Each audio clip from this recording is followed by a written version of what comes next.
ആ ഹായ്. ഇപ്പം ഇന്ന് നമ്മളൊരു വെണ്ടയ്ക്ക മെഴുക്കുവരട്ടി ഉണ്ടാക്കും കേട്ടോ. അത് നമുക്ക് കാണാവേ. വാ, പെട്ടെന്നുള്ള പണിയാണ്, രാവിലെ നമുക്ക് എളുപ്പമുണ്ട്. കടുകിട്ടു, വെളിച്ചെണ്ണ ചൂടായി. നേരത്തെ ഒഴിച്ച് വെക്കണതാണ്, അത് ചൂടാവില്ല, അപ്പം ഗ്യാസിൽ വേകുന്നു, അത് കാരണം.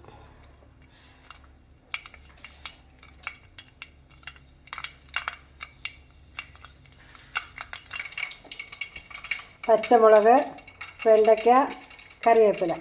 വെണ്ടയ്ക്ക ഇച്ചിരി മുഴുപ്പിച്ച് അരിഞ്ഞോണം, കാരണം അല്ലെങ്കിൽ അത് ഒട്ടും ഇല്ലാതായി പോകും ഉണങ്ങി വരുമ്പോഴത്തേനും. അത് ഇത്രയും സാധനമാണ് ഇതിന് ചേർത്തേക്കണം, കറിവേപ്പിലയും. ഇനി നമുക്ക് കടുക് പൊട്ടി ഇച്ചിരി കറിവേപ്പില ഇട്ട് കൊടുക്കാം.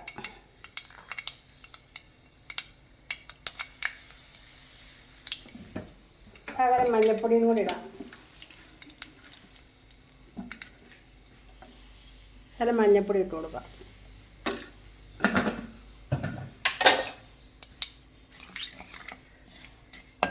ഇനി നമുക്ക് ഇതങ്ങ് ഇട്ട് കൊടുക്കാം. വെണ്ടയ്ക്ക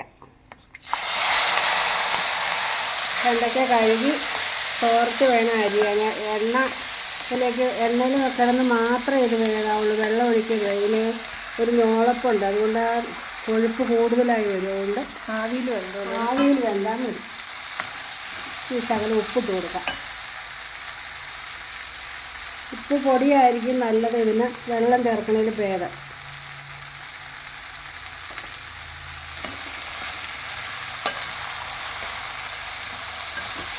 വേറെ രീതിയിലും വെണ്ടയ്ക്ക മെഴുക്കുവരട്ടി ഉണ്ടാക്കാം, ടേസ്റ്റ് ഇതാണ്.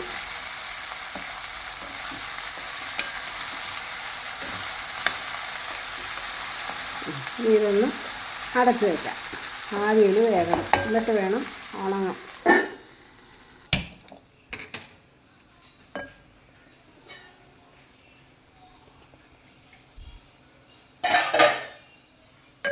മെഴുക്കുവരട്ടി റെഡിയായി. ഇനി നമുക്ക് അത് വാങ്ങാം കേട്ടോ. പിന്നെ ഒരു കാര്യമാണ്, ഈ മെഴുക്കുവരട്ടി ഇച്ചിരി തൈരും ഒരച്ചാറും ഉണ്ടെങ്കിൽ രാവിലെ നമുക്ക് ചോറ് കൊണ്ടുപോകാൻ സുഖമാണ് തിന്നാൻ. പിന്നെ നമുക്ക് ശരി എന്നാൽ അത് നമുക്ക് പകർത്തിയിട്ട് കാണാം കേട്ടോ.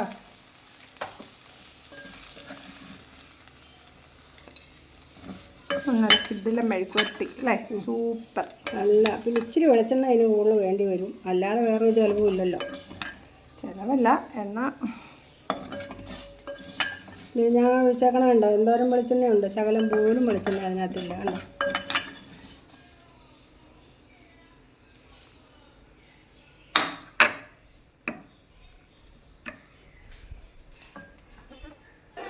അപ്പോൾ ഗൈസ്, നമ്മുടെ വെണ്ടയ്ക്ക മെഴുക്കുവരട്ടി ഇവിടെ റെഡി ആയിട്ടുണ്ട്. എല്ലാവരും മറക്കാണ്ട് ട്രൈ ചെയ്യണം. നമ്മുടെ ചാനൽ എല്ലാവരും മറക്കാണ്ട് ലൈക്ക് ചെയ്യണം, ഷെയർ ചെയ്യണം, സബ്സ്ക്രൈബ് ചെയ്യണം. പിന്നെ നല്ല അടിപൊളി വെണ്ടയ്ക്ക മെഴുക്കുവരട്ടിയാണ്, ഓയിലും അധികം വേണ്ട.